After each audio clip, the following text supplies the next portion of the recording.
బలంగా నిలబెట్టగలిగింది. మీకు అదే విశ్వాసం ఉంటే మీరు బలంగా నిలబడదు. చాలా ఈజీ ఇప్పుడు మనం వర్క్ చేయటం. కొంచెం దయచేసి అందరూ ఎవరికి వాళ్ళు నేను ఈ ఆర్గనైజేషన్లో నిలబడాలి, సక్సెస్ఫుల్ పర్సన్గా ఉండాలి, 10 మంది చేత గౌరవించాలి. డబ్బు సంపాదిస్తేనే గౌరవం రాదు, గుర్తుపెట్టుకోండి. ఓకేనా? మీరు 100 సెంచరీలు చేసినా మీ క్యారెక్టర్ బాగా లేకపోతే, మీరు విలువలు లేకపోతే, తోటి వ్యక్తిని గౌరవించకపోతే మీకు రెస్పెక్ట్ దొరకదు. మార్కెట్లో దొరుకుదా? మీరు ఎన్ని సెంచరీలతో సమానం లేదు మీ క్యారెక్టర్. సచిన్ టెండూల్కర్ ఈ రోజు మన దేవుడిలా కొలుస్తుంది. దేనికోసం? ఆయన చాలా సందర్భాల్లో అవుట్ కాకపోయినా ఎంపైర్ పొరపాటున అవుట్ అని ప్రకటిస్తే బ్యాట్ తీసుకుని వెళ్ళిపోయింది, కానీ ఆర్గ్యుమెంట్ చేయలేదు. ఓకేనా? ఆయన క్యారెక్టర్. సో అందుకే ఈ రోజు మన అందరికీ దేవుడిలాగా అయిపోయింది.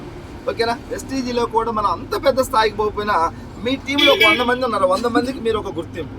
ఎస్, మా లీడర్ దగ్గర ఇవి ఉన్నాయి, ఈ క్వాలిటీస్ ఉన్నాయి, ఇవి నేను కాపీ చేయాలి అనే స్థాయికి మీరు అందరూ కూడా ఎదగాలని చెప్పేసి, ఆర్థికంగా లేకుండా మనం ఎన్ని మాటలు చెప్పుకున్నా, ఎన్ని ఉద్యమాలు చేసినా, ఎంత ఎడ్యుకేషన్ ఉన్నా, ఎన్ని జాబ్లు ఉన్నా, డబ్బు లేకపోతే జీరో.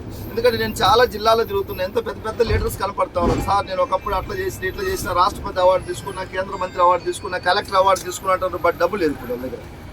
ఎన్ని అవార్డులు తీసుకున్నా డబ్బు లేదు సార్. డబ్బు లేకుండా వాళ్ళు ఫైనల్గా అంటున్నారు నాకు ఇవన్నీ ఉన్నాయి చూసుకోవడానికి డబ్బు లేదంటున్నారు.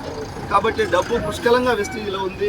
అది విలువలతో ఉన్నప్పుడు మాత్రమే డబ్బులు సాధించే అవకాశం ఉంది. సో ఆ విధంగా మన అందరం కూడా దీన్ని వారసత్వంగా కంటిన్యూ చేయండి. ఓకేనా? నేనైతే గర్వపడతా.